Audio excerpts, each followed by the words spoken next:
Ladies and gentlemen, welcome to another edition of the NH Experience. And on today's show, I have a very special guest. He is an executive producer, a consultant, an A&R, a creator that moves the culture forward, a manager, and the founder of Magnet Music. You've seen him all over. He is one of the pillars of the West Coast. Ladies and gentlemen, the one and only Bryan Money Sallis. What's going on, sir? How are you? I'm good. I'm good. How are you doing, Nick? I'm doing good, man. First of all, thank you for taking time out of your schedule. I know they got you running all over town, doing negotiating deals and what have you. So, uh, you know, the thing about this industry, especially with the West Coast, you being born and raised here in the city of Los Angeles, what was that like growing up for you? And at what point did you realize music was the avenue for you to travel and create, a pathway where you can build a legacy off of? So what's interesting is people know me as the LA guy, right? Me and Hed, we run around, we're the LA guys. I didn't really grow up in LA County. I moved around a lot in LA County early on. And then late 80s, early 90s, my mom and stepdad were like, they were trying to buy a home and whatnot. And they were trying to, housing, real estate was crazy at the time, right? And they were trying to find a place where they could afford, but then still put me in a good school, right? So they had to move out of the LA County. So I had moved around from like Hollywood to Santa Monica to Manhattan Beach. But then when they were ready to buy, they had to go all the way out to the IE in Rancho Cucamonga. So I was one of the first people to make that migration to the IE, right? And I hated it. Man, I hated it. But I'm actually from the IE. I'm from Rancho Cucamonga. I was there from sixth grade to high school. I graduated from Rancho Cucamonga High School, the first class to go from freshman to senior. So it was like a brand new high school when I went out there. And then I moved to Long Beach to go to Long Beach State. But while in high school, to answer your question about music, right? While in high school, I always liked music. I always liked music. I was really more of an R&B guy. I liked rap and whatnot. But it was the first time I think I was watching it was either Rap City or MTV Raps. I think it was Rap City. I saw Nothing But a G Thing, right? And I wasn't really on NWA like that. They weren't like, I wasn't really like rocking with them like that musically. But I saw Nothing But a G Thing. And I didn't even know that Dre had left NWA and all that. Like I was not plugged in to the scene like that. But I saw Nothing But a G Thing, and it's like that movie Brown Sugar when they said, when did you fall in love with hip hop? Right. That was my life absolutely stopped. It like stopped. And I was like, what is this? Whatever this is, I want to do this. I want to do this, right? And so that led me to just consuming so much music. I was going to the store, buying CDs, reading liner notes. Who makes music? What is music? What is a producer? What is a mixer? What is an engineer? What is all these things, right? And that's kind of what led me to this path of being in the music business and whatnot. And then the era of Death Row and what it meant to LA and the West Coast, and then seeing that demise and that being this open void for a couple generations of music creators, what led me to being inspired to come to LA and really resurrect what I've always felt was our rightful place in the industry. Now, you talk about moving around quite a bit, so I know that had to have some type of effect on you, even just culturally, going from LA to the Inland Empire when it was still fresh, and then going to Long Beach State. So hanging out at Long Beach State and going through the city of Long Beach, how did that shape you, and how did that kind of increase your viewpoints on things, going through Long Beach, especially at the time that you went to Long Beach State when the G-Funk era was really on the rise? Yeah, what's funny is I remember listening to like some of the interludes on like the Murder Was the Case soundtrack and things like that, and going to the East Side. And I remember the first barber I went to out in Long Beach was Bobby Neal, right? And he was right there, right by Long Beach Poly High, and he was in one of the Twins video shoot. The Twins shouted him out in one of their songs or whatnot. And I went and got my hair cut there. I went there for probably like maybe the first year or so. I was living in Long Beach, going to school and whatnot, and I would see what PCH and MLK, which is where VIP, because Bobby Neal's shop was right next to VIP Records. So VIP Records is the famous record store where Snoop did the What's My Name video shoot and whatnot. And so I was right there, on the east side, doing, get my hair cut, going to, VIP. But then I was living on campus that first year. And then my junior year, my sophomore year, second year, I was able to buy my own condo and whatnot. And so I always, because I grew up a certain way, and my mom kept me like out of like, the hood and hood elements and things like that, I always was able to know where to move and live and whatnot. But then I knew how to like dip in, get that experience, and then dip out and whatnot. And so I've always had a very balanced lifestyle and experience culturally in Long Beach, LA, and whatnot, and obviously in all my time in the IE. How did you come across meeting DJ Hed and Chuck Dizzle, and how did that partnership formulate as you guys continue to cultivate that relationship to this day? So I probably met DJ Hed first, but Hed doesn't remember meeting me, and I didn't meet him in LA. I met him in Houston, of all places, right? And you were thinking, why would I meet him in Houston? Well, back in the day, TJ DJs and the Ozone magazine had a collaboration where they did the Ozone Awards and out in Houston. And the week leading up to the Ozone Awards was the DJs DJ conference and whatnot. And so artists would come out, and it was just like, it was kind of like a Revolt Summit kind of a thing, or anything like that, where the industry comes and there's panels and workshops and things like that. That particular 2008. The West Coast was, the new West was starting to kind of like really boom and whatnot. And so as a collective, they all went out there. That's when you had like Glasses, TDE with J-Rock. Before K-Dot was their focus, J-Rock was their focus. People like Rocket, Tajay, like a lot of LA, West Coast, Bishop Lamont all went out there. And I had a good relationship with a producer named Day One and whatnot, and he wanted to go, and I didn't have any relationships, but I knew him, and I was like, man, let's just go and just figure it out, right? And we just went and kind of like finagled our way through, like finessed our way through, and got access to things. But we ended up kind of like hanging out with Blue Division. Blue Division was so big, two other people didn't really matter. We were standing right next to them, right? And so that's when I met DJ Hed and whatnot. And anyone who knows Hed is terrible with remembering people, and it's coming from a good place. He's not like a Hollywood guy. He just literally will not remember you until he knows you. Then he'll never forget you. But you can meet him like 30 times and be like, who's this guy again? You know what I'm saying? And so I met him then.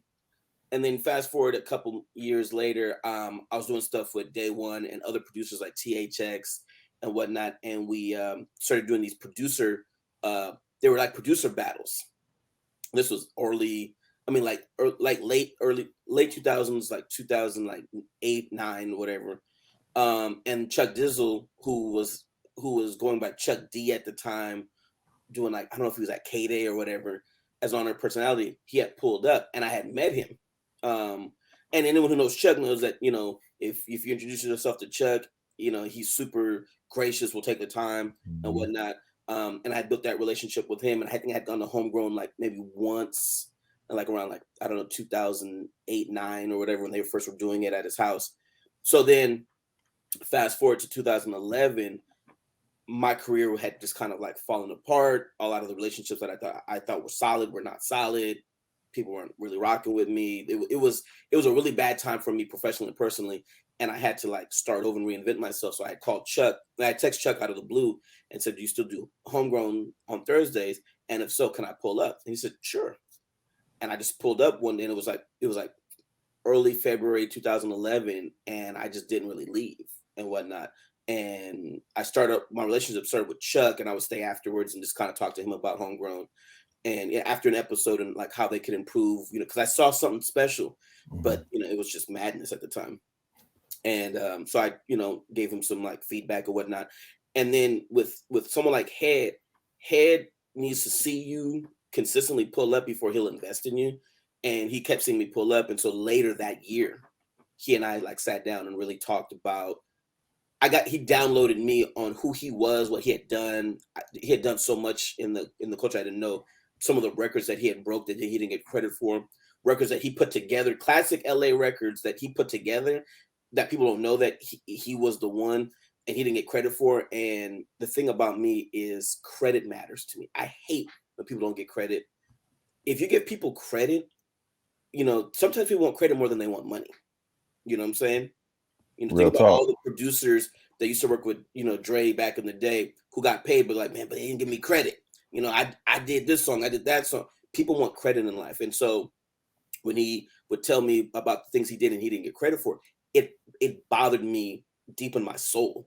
And so as we got into early part of 2012, I was like, let me help you, right? I didn't want to like manage him or anything like that. I actually didn't really like DJs like that. But I was like, but let me help you because it's not fair that you've done all this and you're not getting the credit. And so let me help put you in a position where you are in a spotlight to get, you know, the credit. And my goal then was to make him the biggest DJ in LA. Now we can argue if we've accomplished that goal or not. You know, maybe it's debatable, but I think we've done a pretty good job in 10 years. No, you've done a damn good job in 10 years. I'm not going to shortchange you one iota. You all have really impacted the culture as it pertains to what you all set out to do. You mentioned something I thought really resonated with me when you said, I thought I had these relationships, then they fell apart. What made you persevere and continue? Because some people would have said, man, the hell with it. All this work I invested, man, now it's all gone down the toilet. Like, forget this. I'm moving on. This must be a sign, as we all like to conveniently say. So what made Bryan Sallis say, you know what, I'm going to persevere through this. I'm going to keep going and I'm going to make this happen? One of my foundational pieces is who I am as a person is I'm very strong-willed. It's funny, as I was just with my mom and grandmother the other day, and they love to tell stories about me as a baby and how strong-willed I was as like as an infant, as a baby, right, and whatnot. And I'm not going to share some of the stories they took because they're just embarrassing. But nonetheless, you know, at my core, I'm a very strong-willed person, right? And once I've made a decision about something, I'm going to see it through. I'm just not a quitter. You know, I'm just not a quitter. And so when I was beaten down in life, right, and, you know, my personal life had fallen apart as far as, you know, a divorce I had just gone through and whatnot. And then professionally, things weren't connecting and whatnot. I was in a low place. I'm not going to lie. I was in a very, very, very low place. And what's interesting, it was my mom. My mom pulled me aside one day and just really had to come to Jesus with me about, you need to fix your problem. And your problem is you need more energy and you need to go create energy. Because I had gotten to a place of just being stuck and still. I was waiting for things and whatnot. You never want to be in a place of wait, right? And so she just told me just to get up and just move around again. Like, you know what I'm saying? And she just gave me some really great advice about how to create physical energy. And what people don't realize, sometimes when you create physical energy, the energy around you, it gets circulated and things start coming to you. And so she just gave me had to come to Jesus with me. And I was like, you know, you're right. I have to take responsibility. This is on me. And one thing about me is I will just take responsibility. Like, I'm not a finger pointer. I'm not a victim. Like, oh, they did this. Even though people have done me dirty, I'm like, whatever. What can I do to fix my situation or acknowledge it? And so it was the fortitude of never giving up, taking accountability, and then being like, okay, what can I do to fix my situation? No, absolutely. I think accountability is vastly important. I think it's almost, I would say, an endangered species when it comes to people being able to really accept that and then being able to do the work it takes to rebound from those experiences. I look at you, and one thing I will say, and I'll tell this to the people, the audience, people that are watching and listening, you are one of the most down-to-earth dudes in the industry as far as everything that you've been able to accomplish thus far. And I appreciate that. And you navigating your way through this industry, how did you get through the rejections? Because especially being a Black man in this music industry, going through the things you have to go through, not just from people that don't look like us, but then people that do look like us that didn't want to give you the opportunities that you felt like you earned or were afforded. How did you navigate your way through that? And how did you build those relationships, like you said earlier, about the guys that you had dealt with beyond DJ Hed and Chuck Dizzle? So rejection, how you respond to rejection is based on your ego, right? And when you're rejected in life and it bothers you to a point where it negatively affects how you move forward, that's all your ego.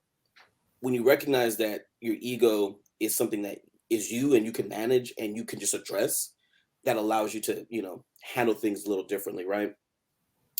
One of the things that helped was, I had such a devastating personal situation, right? With going through my divorce, which was a terrible situation. Mm-hmm. That had to reinstall ego, right? Because when you had such a tremendous failure, right? You think you're getting married, you're gonna be with this person for the rest of your life, right? And then it's like, oh, that's not gonna happen. That's a huge blow to your ego. It's a failure, right? Well, then after that, it's like, well, the rest of this doesn't really matter, right? So people want to reject me or not take me serious or not give me a chance. That doesn't matter. They're not gonna. They don't rule, my outcome. You know what I'm saying? I rule my outcome.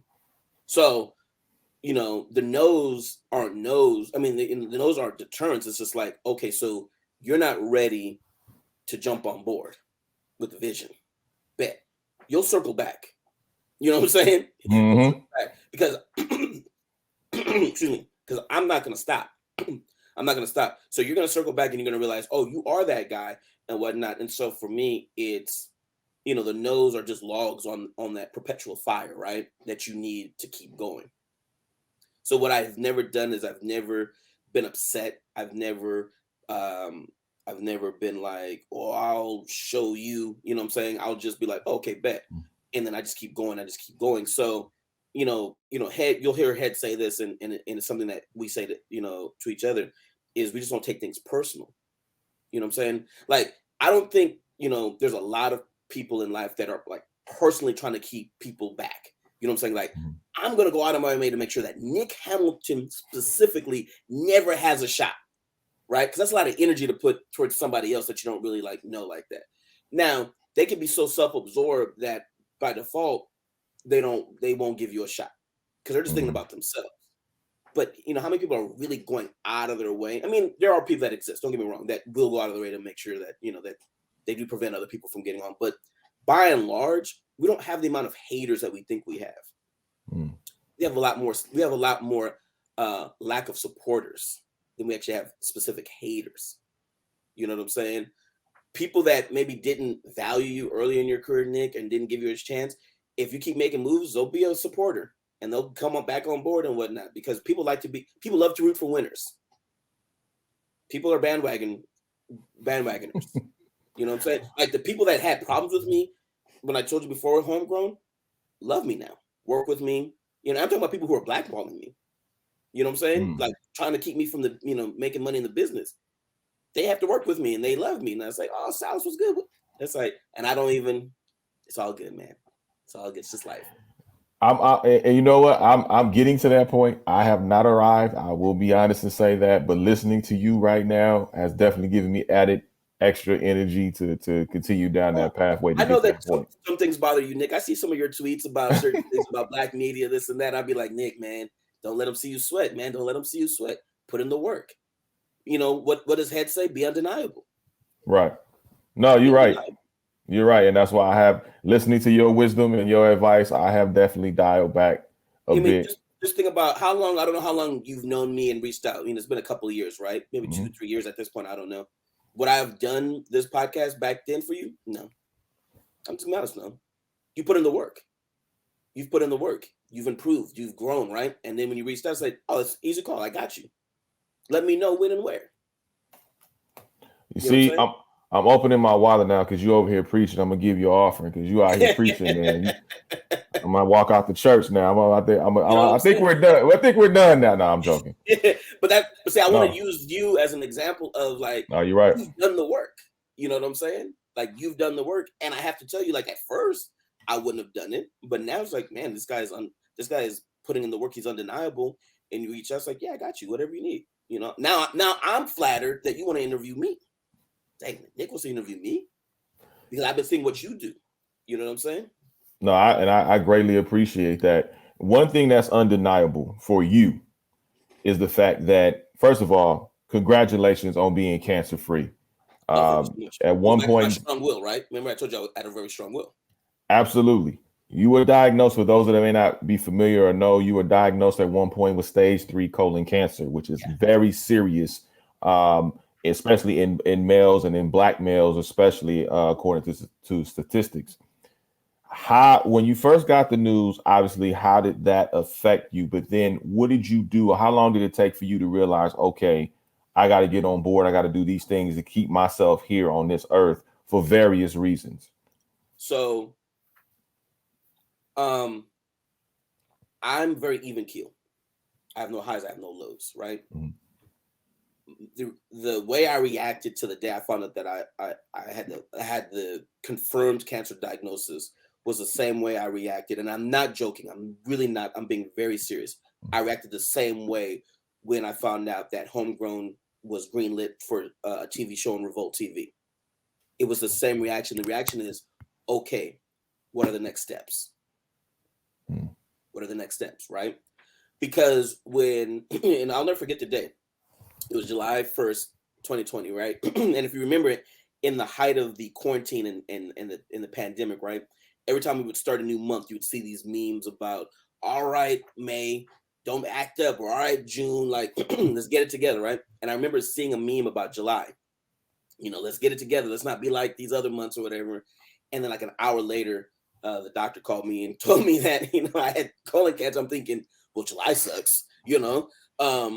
But as I'm receiving the news, right, and I was kind of prepared for it, I was like, all right, so what's the next step? You know, and they kind of laid out, in theory what the next steps were. You know, I had to go get an oncologist and all these things, and Mhm. probably have surgery and so on and so forth. Um, I just The thing about me is I accept the reality and I move forward. I'm not the woulda, coulda, shoulda guy. What's the actuality, right, of what's going on? You know, I could have been the why me, what, I'm a good person. Why is this happening to me? The woes is me. That's not I'm never that person. It's like, oh, this is what's going on. Okay. What are my next steps, right? I'm not chicken little and the sky is the sky is falling. I'm always Mhm. looking for solutions because I got to fix the problem, which allows me to be good in what I do professionally, right? Because as things change and things are fluid, I have to make a decision on the fly, or in a few minutes. I have to make a very difficult decision or whatnot, and it's because I'm always solution oriented, and so that, like I said, it comes to my strong will. Like I'm never gonna lose. You know what I'm saying? I'm not gonna When it's all said and done, I'm not gonna lose. You know what I'm saying? I may have a setback, but I'm not gonna actually lose. Excuse me. And so that's how I took that news and whatnot. But it's the same as you know, you know, Chuck and Head got the night show at Real 92.3. It's like news is just news. It's just news to me, good or bad. It's just news. And then, like I said, I remember when Chuck and Head got that news, and I'm like, okay, but what's the next step? When you guys first, when's your guys' first night? Are they going to getting you a producer? Like, I went right into work mode. How are we going to promote from the homegrown platform? Like all of these things. I just went into work mode as opposed to, hey, that's actually some great news. You know what? And first of all, again, all praises due for you still being here. I'm glad you made it Appreciate through. that. I've gone through a scare myself, so I can't even imagine what the full process is. But what changed for you? Did your diet have to change? Did your way you went about life type changed a bit for you when you had to go through it? So a lot of people ask me this question, right? And I'm more mindful of my diet. My diet actually isn't as crazy as one might imagine for someone who went through this.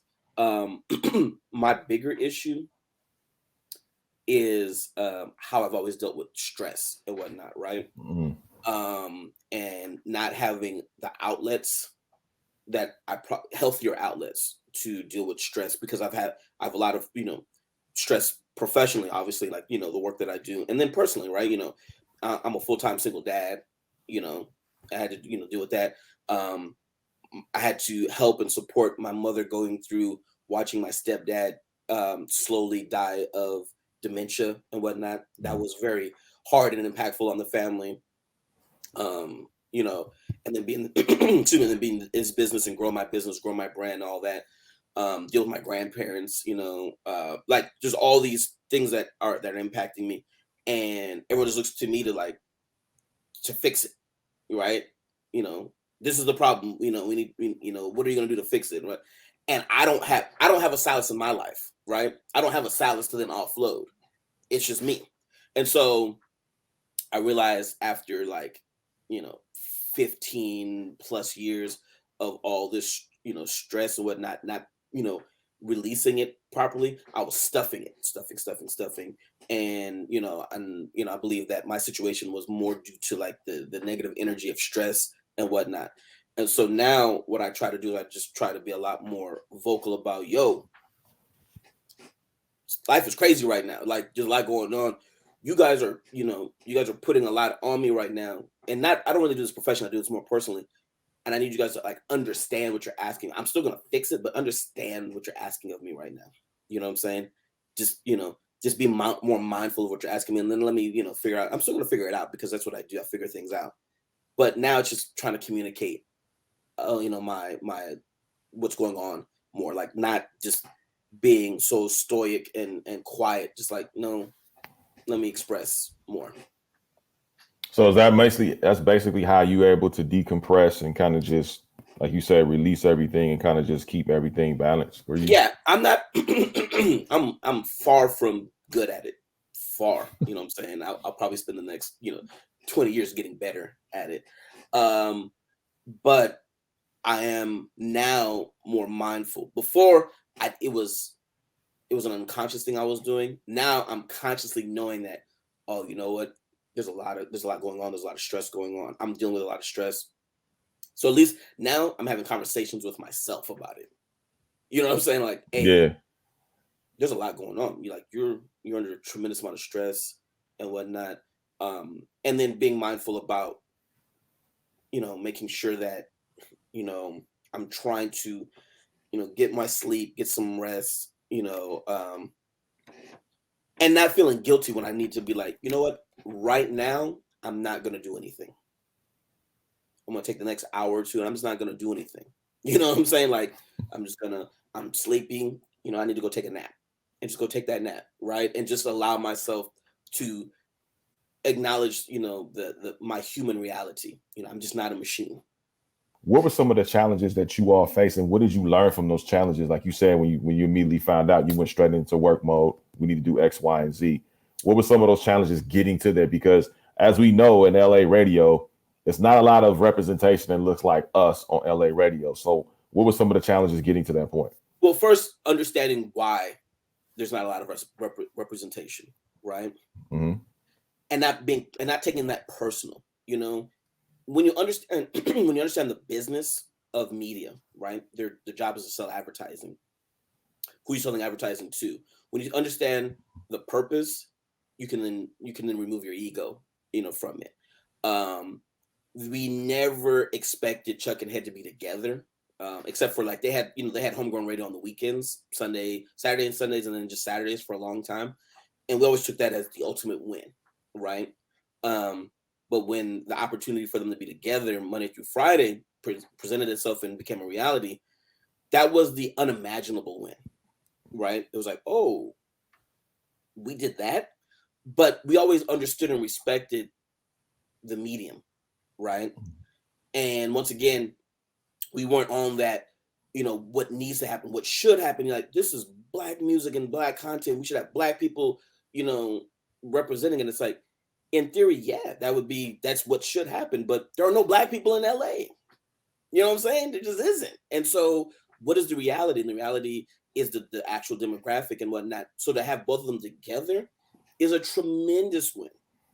Is a tremendous win when you understand, you know, what is the demographic and what is the reality and whatnot, and understanding the business and not being in that place of what should happen, but what is happening, and then working within that framework, and figuring out, okay, how to make it make sense and be once again be undeniable. They just couldn't deny Chuck and Hed together. No, you can't. I mean, when you talk about those two, I told them to their faces, and I said it also. I said, man, you guys are the Theo and Julio G of our generation. Yeah, like that's I mean, that's the best way I have seen it, and growing up in that space, I've been seeing them now. Two people you named that aren't black. Imagine that. Iconic. They're iconic. Yeah. They weren't black, and we had two black guys from Carson and whatnot. So it's like, no, we did that, and then I did have a moment where, like, I don't do a lot of celebrating, and I was in the midst of chemo when we got the news and whatnot, and I was down bad. I was sick, but I was like, yo, man, I'm that guy. Yeah. As you should. That's what I'm talking about. A week before, D Smoke got his Grammy nomination, right, for Rap Album of the Year. And a lot of people don't realize I helped, with his professional situation to get to, Empire. And then one of my clients, my guy Mars, had the first single on that album and things like that. So, like, that was a win to me, right? And then the week later, Homegrown, and I'm like, in the midst of, like I said, I'm sick as a dog, going through chemo, all that. I'm like, man, I'm that guy. You can't deny my greatness. Like, at that point, I'm like, I was feeling myself. Like, you can't deny my greatness. You know what I'm saying? Listen, Bryan, you're supposed to feel like, wait, because I'm gonna hit you with another championship moment.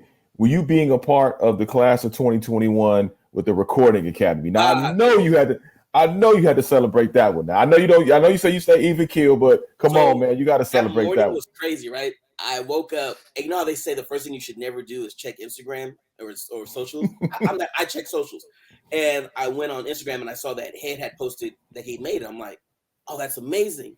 He got in, right? Because, it is a voting process. Like, it's a selection process. And I'm like, oh. And then I realized, oh, I didn't get in. Like, I didn't get my notifications. Like, oh, well, I'll try again next year. Once again, trying not to, make it about me or whatnot. But I was so happy for him. And then I checked my email, and my email was just like, oh, I got in too. And I didn't know that I wanted that until I had it. You know what I'm saying? And what was interesting is the Recording Academy came to me. Two different people out of LA came to me asking to help them recruit more LA people. They wanted more LA creatives and whatnot. And people know that I'm the LA guy, right? And so I helped. And then one of them said, wait, are you a member? I'm like, no. Like, do you want to be? I'm like, I guess. I mean, I'd never thought about it. It's like, you need to be a member. I'm like, well, sure, let's make me a member. And I didn't really care until I became one. I'm like, okay, this is kind of cool. It was one of the few things that I shared with my mom about my career. It's like, hey, just so you know, I became a professional member of the Recording Academy and whatnot. Like, there's some prestige there, right? And so, no, that was a special moment that I didn't know I wanted until I had it. And I'm like, all right, this is kind of cool.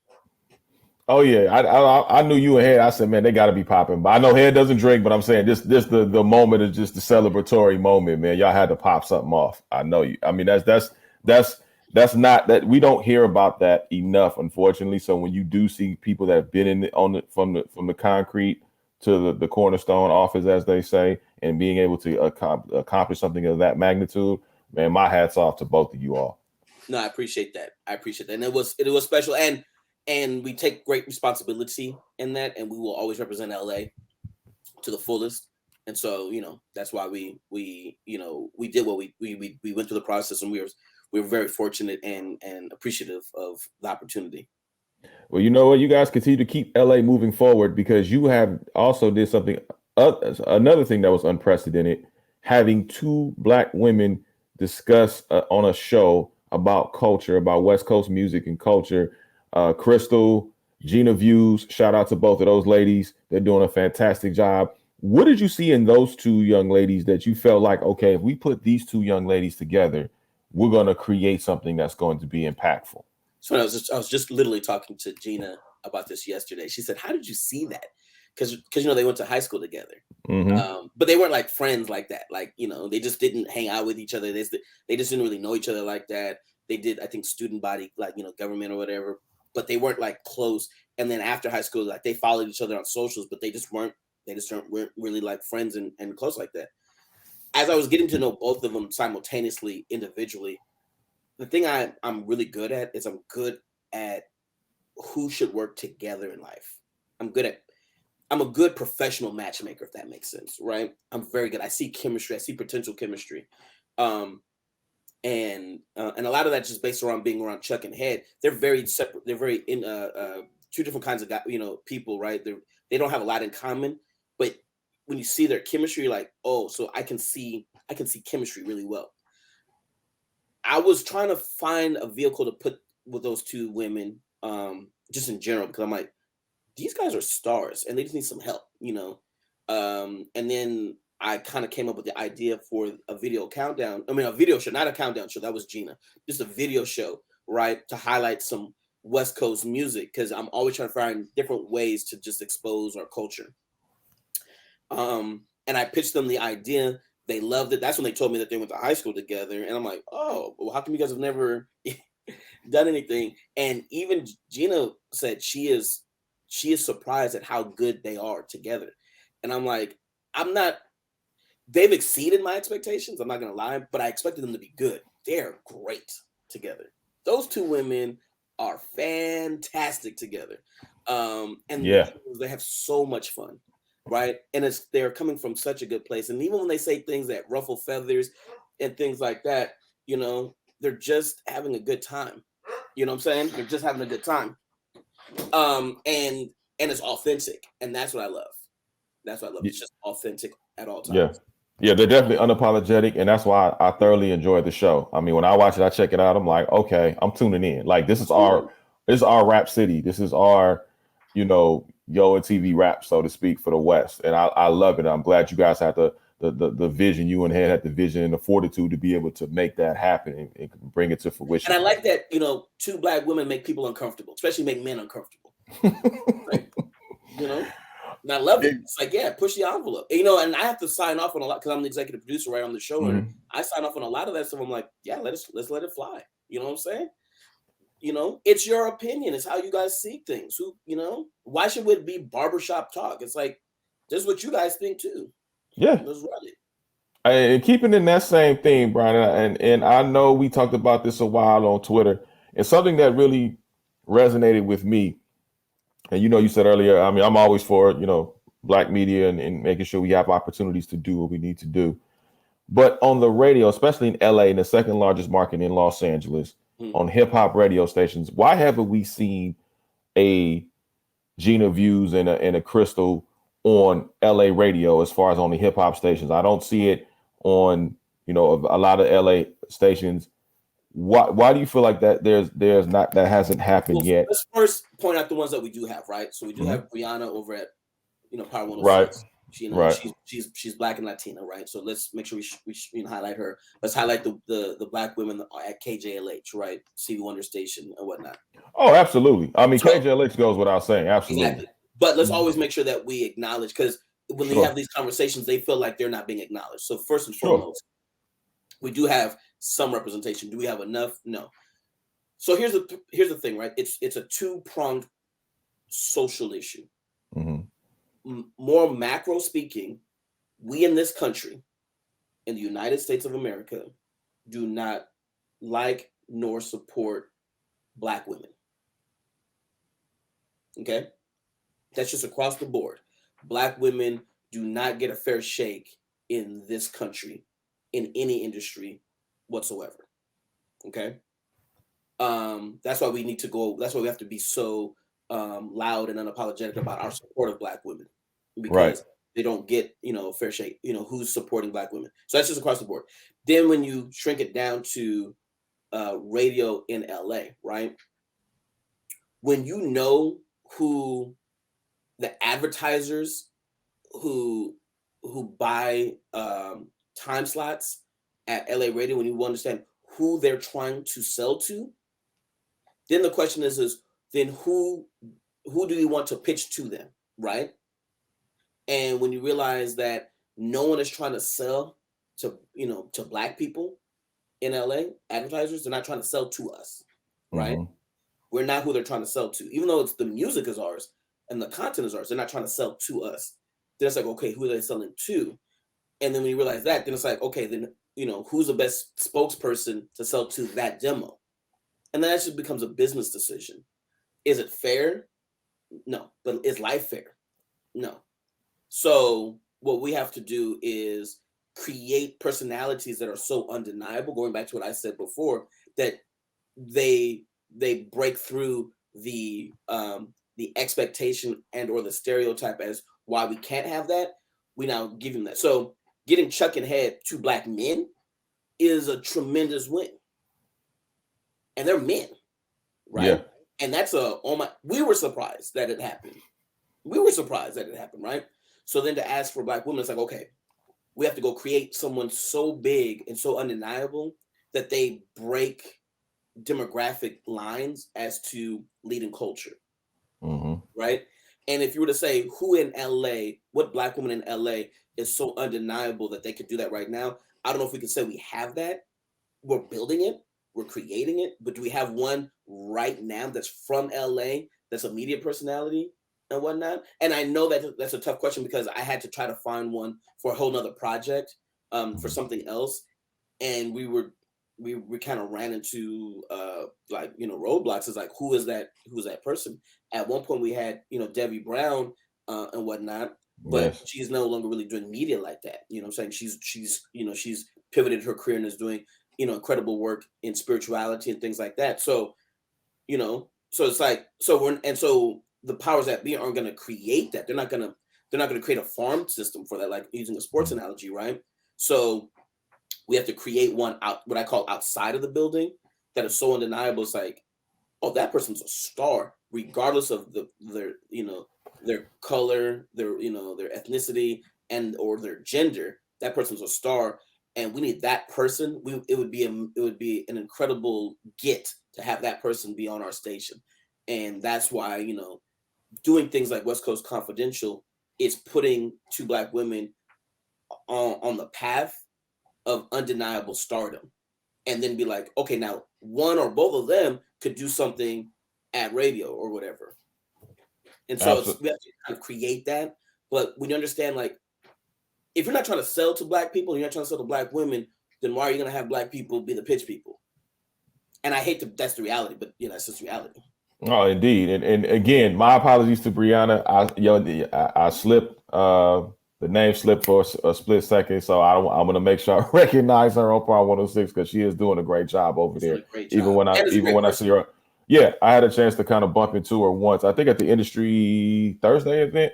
Okay. That Hed and put together. So she's a great person. I wish her all the success and anybody else for that matter. But I just really I thought about that for a second. I'm like, man, why don't we see, especially we see the movement and the influx, starting to see the influx of Black women in this on the television space. When you look at Maria Taylor's and the Malika Andrews and Carrie Champions of the world that are actually doing other things, Jamel Hill and so on and countless others that are really doing some great work. I thought about that. That's what made me think about just the whole radio side, especially here in LA. If you go to other markets that have a much higher Black population, you see Black women in those spaces. True. Like, I don't think we really understand how few Black people are in Southern California. Yeah, from a demographic standpoint. So talk about the demographics, Bryan, because I'm trying to understand that. I mean, I hear what you're saying. I totally understand what you're saying, but just for those that may not totally understand the business of the demographics, what are the demographics in Southern California? When you think about some of the so across the country, we're about anywhere from 12 to 14%, right? So let's call it 13% across the country. So that's including all of the states. That's including the Wyomings and where we know we're not in Wyoming. Idaho. Right? We're not there, right? So across the country, we're 13%. But when you go into the South and whatnot, we can be as high as 20-something%, right? Because that's where we originate from, right? As descendants of slaves, we're in the South. So we can be, about 1/5 to almost a quarter of the population in certain markets there. So that's a huge demographic there. The thing is people didn't migrate. I mean, we didn't migrate all the way out to California because if you look at the map, right, as you go west, the states get bigger. You know what I'm saying? We realized we had all this land. The states is getting bigger and bigger, and that's a long trek all the way out to Yeah. California, right? So it wasn't until we had real jobs and there was this job, boom in like, I don't know, between like the 40s and 60s or whatever, that people came to LA, right? And a lot of people from the South came to what is now what we now consider the East Side and stayed in those projects and whatnot to settle, and then found jobs and whatnot, and then had housing, and then they moved to other parts of South Central, right? And that's where we were centralized.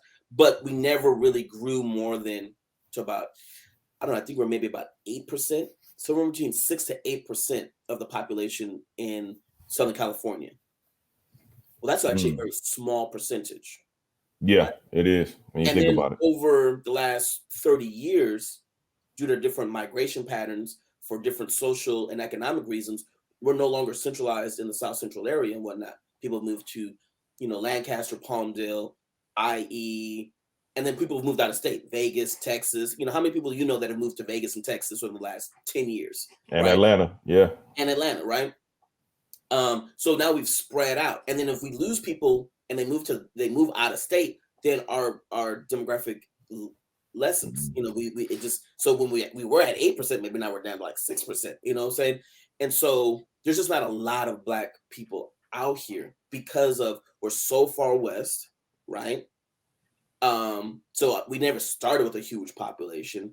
And then over the last 20, 30 years, due to economic and social reasons, people have moved out. It's expensive to stay here, finding jobs, so on and so forth. And so that's our reality.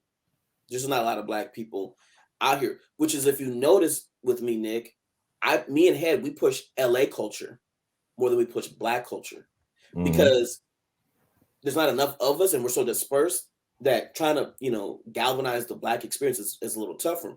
But the Black people here have an LA experience. So by pushing LA culture, I'm including all the Black people, and then I'm including other people that rock with LA, right? Right. And so you may look different. You may be Asian, you may be Latino, you know what I'm saying? You may be a part of the LGBT community. I don't care. I don't care who you are. Or you rock with LA. And I push the LA agenda. If you were on an island and you only had 3 albums you can take with you, what would those albums be?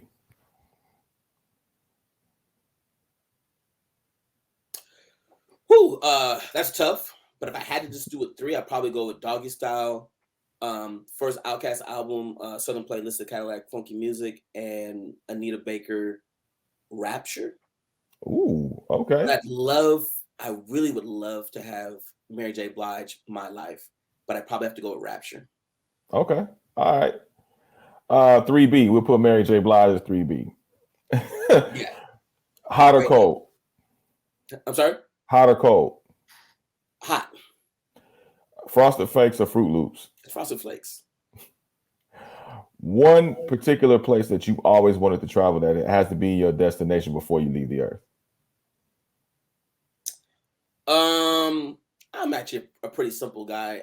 So it's gonna be any one of the smaller Caribbean islands like St. Thomas and Aruba, any of those, islands in the Caribbean, that are just kind of a little bit smaller, where you see, different kinds of Black people and whatnot. So I'm not tripping. Okay. When you are looking for talent, whether that be influencer, music artist, personality, media personality, whatever it may be, what are some of the things, not giving everything away, but what are a couple of things that you look for? Before I care about talent, I care about hard work and a work ethic, right? What drew me to Crystal and Gina is the work that they do with no help and no support. I was like, oh, you guys are doing all that by yourself? Well, let me help you, right? And so talent without hard work is pointless. It's just useless. It's like, it's just not going to happen. Hard work without talent, you can actually make something happen. There's a lot of people we look at, we question their talent, but what we don't see is their hard work. And it's like, well, they're going to be here regardless if we like it or not. You know what I'm saying? Like they're not going to stop, right? It's kind of like people in sports, right? Where, some people are just there just purely off of hustle. You know what I'm saying? Remember Mark Madsen for the Lakers years ago? Mad Dog, yeah. What could he do? Absolutely nothing, but he could hustle. You know what I'm saying? And he had a career just off of being, just off of effort, right? And so, and then when you add effort and when you have hard work and talent, that's when you get greats. That's when you get the the Jordans, the Kobe's, the LeBrons, the Floyd Mayweathers, the Jerry Rices. And so hard work ethic. Give me your Super Bowl prediction for Super Bowl 56 in LA. I know LA fans. I'm not a Rams fan per se. I'm not anti-Rams. I'm just not a Rams fan. I know they want that. I don't think that's gonna happen. Oh man. Okay. I mean, I just think that, they're gonna have to figure some things out, right? You know what I'm saying? Like, and they pushed all their chips in, and it's like, I get it. The thing about football is the best team doesn't always go. Right. You know what I'm saying? As you know, on any given Sunday, right? And so I don't necessarily know if I have like a prediction. It wouldn't surprise me if the anti-vaxxer himself, Rodgers, leads the Packers of all people. And I'm not even saying they're the best team. I'm in no way saying they're the best team in the NFC, but it just wouldn't surprise me. And in the AFC, you know what? If Henry comes back, those Titans. It's scary. It's just tough, right? Cold weather games, and if you can play defense and run the ball. So I'd like to see the Ravens. I want Lamar Jackson to show out and show off in front of the world and be like, you know what? We're redefining greatness. And it's about winning games. It's not about style points. But they started off with no running backs and whatnot. That's putting a lot on him. This is putting a lot on him. So, my unsexy pick is the Titans and the Packers.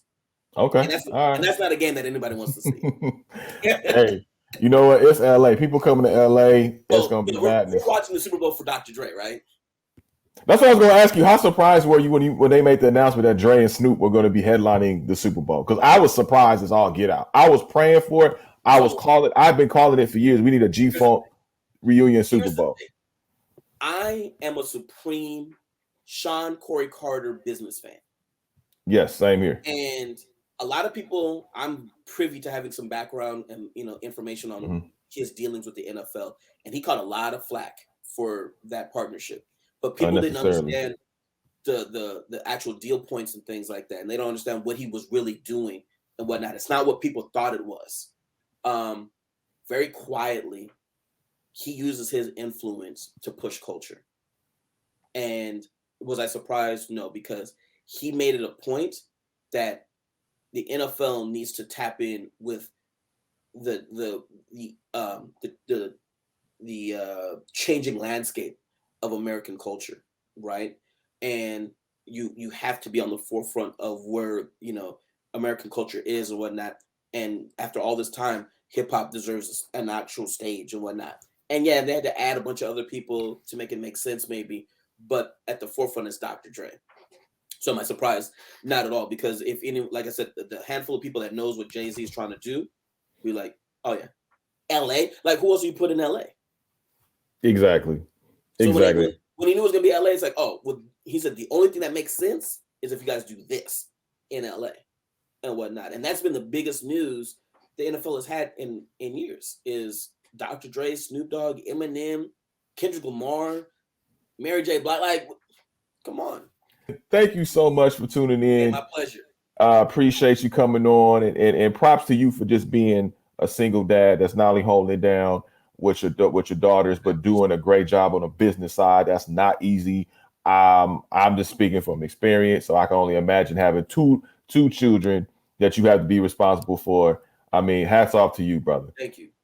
Best part of my life is being a dad, but it is very challenging. Indeed. And whatnot. And I am very fortunate.